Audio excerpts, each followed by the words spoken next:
ನಾನು ಮಾತಾಡೋ ವಿಷಯ ನಿಮ್ಗೆ ಅರ್ಥ ಆಗಲ್ಲ ಅಣ್ಣ. ಪ್ಲೀಸ್, ನಾವು ಯಾಕೆ ಬಂದಿದ್ದೀವಿ, ಯಾಕೆ ಕೂತ್ಕೊಂಡಿದ್ದೀವಿ, ಯಾತಕ್ಕಾಗಿ ಬಂದಿದ್ದೀವಿ ಅನ್ನೋ ವಿಷಯ ಸರ್ಕಾರಕ್ಕೆ ಗೊತ್ತಾಗಬೇಕಾಗಿದೆ. ಪ್ಲೀಸ್ ದಯವಿಟ್ಟು ಎಲ್ಲರೂ ಶಾಂತಿಗಿದ್ದರೆ ನಾನು ಕೆಲವು ವಿಷಯಗಳನ್ನ ತಮ್ಮ ಮುಂದೆ ಹಂಚ್ಕೊಳ್ತಾ ಇದ್ದೀನಿ. ಯಾಕಂತಂದ್ರೆ ನಮ್ಮ ಗೋರು, ನಮ್ಮ ನೋವು ಸುದೀರ್ಘ 1947ರಿಂದ ನಾವು ಅಸ್ಪೃಶ್ಯರು, ಅಲೆಮಾರಿಗಳು ವಿಚ್ಛೇದನ ಮಾಡಿಕೊಂಡು ಬೇಡ ಜಂಗಮದವರು ನಾವೆಲ್ಲರೂ ಕೂಡ ಪಾಪ ಬೀದಿ ಅಲ್ಲಿಂತ ಹೋರಾಟವನ್ನು ಮಾಡಿಕೊಂಡು ಜೀವನವನ್ನು ತುಂಬಿಕೊಂಡು ಬಂದಿರುವಂತಹ ನಮ್ಮ ಸಮುದಾಯ. ಈ ಸಮುದಾಯಕ್ಕೆ ಹಣ ಪ್ಲೀಸ್ ಸ್ವಲ್ಪ ನೀವು ಯಾರಾದ್ರೂ ಮಾತಾಡಿದ್ರೆ ನಾನು ಮಾತಾಡಕ್ ಹೋಗಲ್ಲ. ಮಾತಾಡಿದ್ರೆ ಪ್ಲೀಸ್. ಇವತ್ತು ನಮ್ಮ ಪಾಲಿಗೆ ಕಾಂಗ್ರೆಸ್ ಸಿದ್ದರಾಮಯ್ಯ ಸರ್ಕಾರ ಹಲವಾರು ಸಮುದಾಯಗಳನ್ನ ಬೀದಿಗೆ ತಳ್ಳಿ ಸಾಗಿಸಲಿಕ್ಕೆ ಪವಿತ್ರ ಸೀಸ್ಬುಕ್ನಲ್ಲಿ ರೋಗಿ, ಲಂಬಾಣಿ, ಕೊಚ್ಚ ಸಮುದಾಯಗಳ ಪಟ್ಟಿಯಲ್ಲಿ ಸೇರಿಸಿದರೆ ಅಣ್ಣ. ಇನ್ನೆಲ್ಲರೂ ನೀವು ಅದರಲ್ಲಿ ಸ್ಪರ್ಧೆ ಮಾಡಿ ಗೆಲ್ಲಕ್ಕಾಗುತ್ತಾ? ಪಾಪ ನೀವು ಯಾರೂ ನೋಡ್ಕೊಂಡಿಲ್ಲ, ಯಾರೂ ಕೂಡ ನೀವು ವಿದ್ಯಾಭ್ಯಾಸ ಮಾಡಿಲ್ಲ, ನೀವು ಯಾರೂ ಕೂಡ ಪಾಪ ಗ್ರಾಜುಯೇಟ್ ಇಲ್ಲ, ನಿಮಗೆ ಅನ್ಯಾಯ ಆಗಿದೆ. ಆ ಒಂದು ಕಾರಣಕ್ಕೆ ನಾವಿವತ್ತು ಮಾದಿಗ ದಂಡೋರ ಮಂದಕೃಷ್ಣ ಮಾದಿಗ ಅವರ ನಾಯಕತ್ವದಲ್ಲಿ ನಾನು ರಾಜ್ಯಾಧ್ಯಕ್ಷರಾಗಿ ಇವತ್ತು ನಿಮ್ಮ ಪರವಾಗಿ, ಈ ಸಮುದಾಯದ ಪರವಾಗಿ ನಾನು ಬೆಂಬಲವನ್ನು ವ್ಯಕ್ತಪಡಿಸಲಿಕ್ಕೆ ಬಂದಿದ್ದೇನೆ ಬಂದಿದೆ. ಏಕೆಂತಂದ್ರೆ ಈ ದೇಶದಲ್ಲಿ ಸಂವಿಧಾನ ಇದೆ, ಈ ರಾಜ್ಯದಲ್ಲಾಗಿರ್ಬೋದು, ದೇಶದಲ್ಲಾಗಿರ್ಬೋದು, ಬಾಬಾ ಸಾಹೇಬ್ ಅಂಬೇಡ್ಕರ್ ಅವರು ಕೊಟ್ಟಿರುವಂತಹ ಸಂವಿಧಾನದ ಸಾಮಾಜಿಕ ನ್ಯಾಯ ಎಲ್ಲರಿಗೂ ಸಿಗಬೇಕು, ಸಾಮಾಜಿಕ ನ್ಯಾಯ ಎಲ್ಲರಿಗೂ ಸಿಗಬೇಕು, ಕಷ್ಟಗಳಿರುವ ಸಮುದಾಯ ಕೂಡ ನ್ಯಾಯ ಸಿಗಬೇಕಂತೇಳಿ ಆಯೋಗಗಳನ್ನ ಸರ್ಕಾರಗಳು ರಚನೆ ಮಾಡಿದ್ದಾವೆ. ಆಯೋಗಗಳ ರಚನೆ ಮಾಡಿದ್ರೂ ಕೂಡ ಆಯೋಗದ ಪರವಾಗಿ ಆಯೋಗದ ವರದಿಯನ್ನು ಮುಂದಿಟ್ಟುಕೊಂಡು ನಿಮಗೆ ಮೀಸಲಾತಿ, ಒಳ ಮೀಸಲಾತಿ 101 ಜಾತಿಯಲ್ಲಿ ಕಷ್ಟಗಳಿರುವ ಸಮುದಾಯ, ಹಲವಾರು ಸಮುದಾಯಗಳಿಗೆ 59 ಜಾತಿಗಳಿಗೆ ನ್ಯಾಯ ಕೊಡಬೇಕಾಗಿತ್ತು ಮಾನ್ಯ ಮುಖ್ಯಮಂತ್ರಿ ಸಿದ್ದರಾಮಯ್ಯನವರು. ಅದು ಕೊಟ್ಟಿಲ್ಲ. ಅದಕ್ಕಾಗಿ ನಾವು ಎಲ್ಲರೂ ಹೋರಾಟಕ್ಕಾಗಿ ಬಂದಿದ್ದೀವಿ. ಅದಕ್ಕಾಗಿ ನಾನು ಒಂದು ಮಾತನ್ನು ಹೇಳ್ತೀನಿ ಬಂದರೆ, ನಮ್ಮ ಪಾಲಿಗೆ ಕಾಂಗ್ರೆಸ್ ಸರ್ಕಾರ ಸತ್ತೋಗಿದೆ, ನಮ್ಮ ಪಾಲಿಗೆ ಕಾಂಗ್ರೆಸ್ ಸರ್ಕಾರ ಸತ್ತೋಗಿದೆ. ಕಾಂಗ್ರೆಸ್ ಸರ್ಕಾರ ನಮ್ಮ ತಾತ ಮುತ್ತಾತ ಎಲ್ಲರೂ ಓಟ್ ಹಾಕೊಂಡು ಬಂದಿದ್ದೀವಿ. ಇವತ್ತು ನಮ್ಮನ್ನ ಬೀದಿಗೆ ತಳ್ಳಿದಿರಲ್ಲ ಮುಖ್ಯಮಂತ್ರಿಗಳೇ, ಬೀದಿಗೆ ತಳ್ಳಿದಿರಲ್ಲ ಮುಖ್ಯಮಂತ್ರಿಗಳೇ. ಮುಂದಿನ ದಿನಗಳಲ್ಲಿ ಚುನಾವಣೆಯ ಸಂದರ್ಭದಲ್ಲಿ ನಿಮಗೆ ಬೀದಿಗೆ ತಳ್ಳೋದ ಗೊತ್ತು, ನಿಮ್ಮ ಸರ್ಕಾರ ಕೇಳೋದ ಗೊತ್ತು. ಈ ಹಲವಾರು ಸಮುದಾಯಗಳ ಶಾಪವನ್ನು ತರ್ತದೆ ನಿಮಗೆ. ನಾನು ಒಂದು ಮಾತನ್ನು ಹೇಳ್ತೀನಿ ಬಂದರೆ, ಅಯ್ಯಯ್ಯೋ ಅಂದ್ರೆ ಅನ್ಯಾಯ ಅನ್ಬೇಕವರು. ಅಯ್ಯಯ್ಯೋ ಅನ್ಯಾಯ, ಅಯ್ಯಯ್ಯೋ ಅಯ್ಯಯ್ಯೋ ಸಿದ್ದರಾಮಯ್ಯ ಸರ್ಕಾರಕ್ಕೆ, ಸಿದ್ದರಾಮಯ್ಯಮ್ಮ ಸಿದ್ದರಾಮಯ್ಯ ಸರ್ಕಾರಕ್ಕೆ, ಈ ಪರಮೇಶ್ವರಿಗೆ, ಸಮಾಜ ಕಲ್ಯಾಣ ಮಂತ್ರಿಗಳಿಗೆ, ಕಾಂಗ್ರೆಸ್ ಸರ್ಕಾರಕ್ಕೆ ಬೇಕೇ ಬೇಕು, ಬೇಕೇ ಬೇಕು, ಬೇಕೇ ಬೇಕು.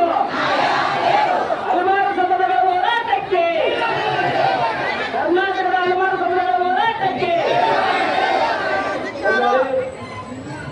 ಈಗಾಗಲೇ ಅಮ್ಮ ಅಕ್ಕ ಒಂದು ನಿಮಿಷ ಮೇಲೆ ಭಾಗ ತೆಗೆದುಕೊಂಡು ಮಾತಾಡ್ತಾರೆ, ತೆಗೆದುಕೊಂಡು ಸ್ಪಷ್ಟನೆ ಮಾತಾಡ್ತಾ ಇವತ್ತು ಬಗ್ಗೆ ఎస్ఎన్ నాగమాండ ఊళ్ళో 1% ఇవ్వాలని మన స్థితిగతిలో మన అధ్యయనం చేసి మనం చదువుకున్నామా లేదా, మనకి ఇల్లు ఉందా లేదా, మనకి రేషన్ కార్డు ఉందా లేదా, ఆధార్ కార్డు ఉందా లేదా అని ఇంటింటి సర్వే చేసి అందరూ తెలుగు మాట్లాడతారు కదా, అందరికి వస్తుందమ్మా కన్నడ తెలుగు రెండు మాట్లాడు. అందుకే దయచేసి మనకి 1% రిజర్వేషన్ ఉందా, ఎస్ఎన్ నాగమండ సోదరులు 1% రిజర్వేషన్ ఉందా, ఆ రిజర్వేషన్ తీసుకుని బలెక్ట్ సముదాయాలు చేయించినారు. ఇది పెద్ద దురంతం మనకి చాలా అన్యాయం జరిగింది. అందుకే దయచేసి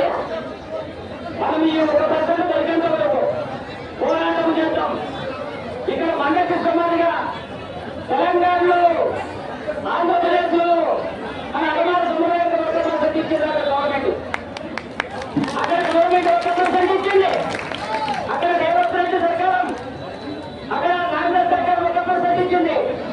ఇక్కడ ఈయనకు సిద్ధరామయ్య, ఈ యాకు కోయిల సిద్ధరామయ్య ಯಾಕೆ ಪ್ರಾರ್ಥನೆ ಮಾಡ್ತೀಯಾ? ಈ ಸಮುದಾಯದ ಉಸಿರು ಬರ್ತದೆ. ಒಂದು ಕಡೆ ಸುನೀರಿಗೆ 30 ವರ್ಷಗಳ ಹೋರಾಟವನ್ನು ಮಾಡಿ, ಸುನೀರಿಗೆ 30 ವರ್ಷಗಳ ಹೋರಾಟವನ್ನು ಮಾಡಿ ಇವತ್ತು ಮಾದಿಗರನ್ನ ಕೂಡ ಮೂಲಭೂತ ಮಾಡಿದರೆ, ಮಾದಿಗರು ಕೂಡ ಅನ್ಯಾಯವನ್ನು ಮಾಡಿದರೆ, ಒಲಿಯರ ಜೊತೆಗೆ ಪರಿಶಿಷ್ಟ ಪಟ್ಟಿಯಲ್ಲಿ ಬರುವಂತ ಮತ್ತು ಡಿ ಗ್ರೂಪ್ನಲ್ಲಿ ಕೂಡ ಮೀಸಲಾತಿ ಪಡೆಯಬಹುದು ಅಂತೇಳಿ ಗೆಜೆಟ್ ನೋಟಿಫಿಕೇಶನ್ ಮಾಡಿ ಒಂದು ಕಡೆ ಮಾದಿಗರನ್ನ ಹೀಗೆ ತಳ್ಳಿದ್ದಾರೆ, ಒಂದು ಕಡೆ ಅಭಿಮಾನ ಸಮುದಾಯಗಳಿಗೆ ದೊಡ್ಡ ಅನ್ಯಾಯವನ್ನು ಸ್ವೀಕರಿಸಿಕೊಂಡಿದ್ದಾರೆ. ನಿಮ್ಮ ದೊಡ್ಡ ಅನ್ಯಾಯವನ್ನಾಗಿದೆ. ಅದಕ್ಕಾಗಿ ಇವತ್ತು ಮುಖ್ಯಮಂತ್ರಿ ಸಿದ್ದರಾಮಯ್ಯ ರಾಮಪಾಲಿಗೆಲ್ಲ ನೀವು ಎಚ್ಚರಿಸಬೇಕಾಗಿದೆ. ಇವೆಲ್ಲರೂ ಕೂಡ ಇವತ್ತು ಎಲ್ಲೋ ಅಸ್ಕೆ, ಲಿಂಗಸೂರು, ದೇವದುರ್ಗ ಅಲ್ಲ, ಎಲ್ಲೆಲ್ಲೋ ದೂರದಿಂದ ಬಂದಿದ್ದೀರಾ ಪಾಪ. ನಿಮ್ಮ ಸ್ವಂತ ಖರ್ಚಿನಿಂದ ಬಂದಿದ್ದೀರಾ. ನಿಮ್ಗೆ ಯಾರು MLA ಇಲ್ಲ, MP ಇಲ್ಲ, ಒಬ್ಬ ಜಿಲ್ಲಾ ಪಂಚಾಯತ್ ಮೆಂಬರ್ನೂ ಇಲ್ಲ. ಪಾಪ ನೀವೆಲ್ಲರೂ ಕೂಡ ಅಭಿಮಾನಿ ಸಮುದಾಯಗಳು. ನಿಮ್ಮ ಜೊತೆಗೆ ನಾವೆಲ್ಲ ಮಾಡಿದ್ರೆ ಏನು ಪಡಿತೀವಿ? ನಾವೆಲ್ಲ ಮಾಡಿದ್ರೆ ನಿಮ್ಮ ಪರವಾಗಿದ್ದೀವಿ. ನಮ್ಮ ಮಾಡಿದ್ರೆ ನಿಮ್ಮ ಪರವಾಗಿದ್ದೀವಿ. ಮಾಡಿದ್ರು ನೀವು ನಾವು ಅಡಕ ಬಂದ್ರು ಕತ್ತಲವರು ಬಂದ್ರೆ ನಮ್ಮ ಮನೆಗೆ ಬರ್ತಾರೆ. ಅನಾಗ ನೀವು ಗೌಡ ಅಂತ ಬರ್ತಾರೆ. ನಮಗೆ ನಮ್ಮ ಮನೆಗೆ ಬರ್ತಾರೆ ಗೌರು. ನಾವು ಗೌರು ಇವಾಗ ಗೌಡ್ರೆ ಅದಕ್ಕೆ ಬಂದ್ರೆ ನೀವೆಲ್ಲರೂ ಕೂಡ ಇವತ್ತು ನಾವು ಈ ಒಂದು ರಾಯಚೂರು ಜಿಲ್ಲೆ ಅಂದ್ರೆ ಹೋರಾಟದ ಜಿಲ್ಲೆ. ಈ ಹೋರಾಟದ ಜಿಲ್ಲೆಯಲ್ಲಿ ಇವತ್ತು ನಾವೆಲ್ಲರೂ ಬೇಕಾಗಿದೆ. ನಾವು ವೇಷಭೂಷಣ ಹಾಕೊಂಡು ನಾವು ನಟನೆ ಮಾಡಿದ್ರೆ ಉಪಯೋಗ. ಈ ವೇಷಭೂಷಣ ಹಾಕೊಂಡು ನಾವು ಸ್ವಲ್ಪ ವರ್ಷ ಬಂದಿಲ್ಲ. ನಾವು ನಮ್ಮ ಕಷ್ಟ, ನಮ್ಮ ನೋವು, ನಮ್ಮ ನಲುವು, ನಮಗಾಗಿರೋದು ಅನ್ಯಾಯವನ್ನು ಸರಿಪಡಿಸಲಿಕ್ಕೆ ಬಂದಿದ್ದೇವೆ. ಬಂದರೆ ಆಗ ಮುಖ್ಯಮಂತ್ರಿ ಸಿದ್ದರಾಮಯ್ಯ ನಿಮಗೆ ತಾಕತ್ತು ಕಾಂಗ್ರೆಸ್ನೆ ಈ ಸಮುದಾಯಕ್ಕೆ 1% ಕೊಟ್ಟು ಈ ವಿರಾಮವನ್ನು ತಿಳಿಸ್ಕೊ. ಹಿಂದಿದ್ರೆ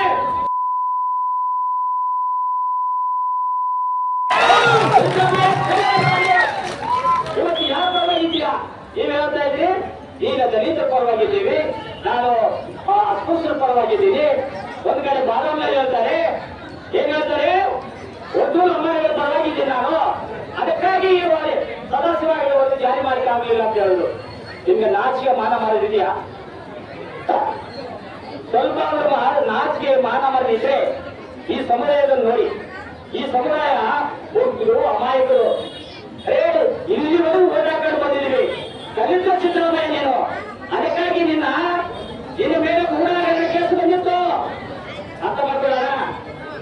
ಮೈಸೂರಲ್ಲಿ ಗೂಢಾಗರಣ ಕೇಸ್ನಲ್ಲಿ ಸ್ವಂತ ಹೆಂಡತಿ ಮೇಲೆ 14 ಸೈಟ್ಗಳು ಮಾಡಿಕೊಂಡು ಸರ್ಕಾರಕ್ಕೆ ವಾಪಸ್ ಕೊಟ್ಟ.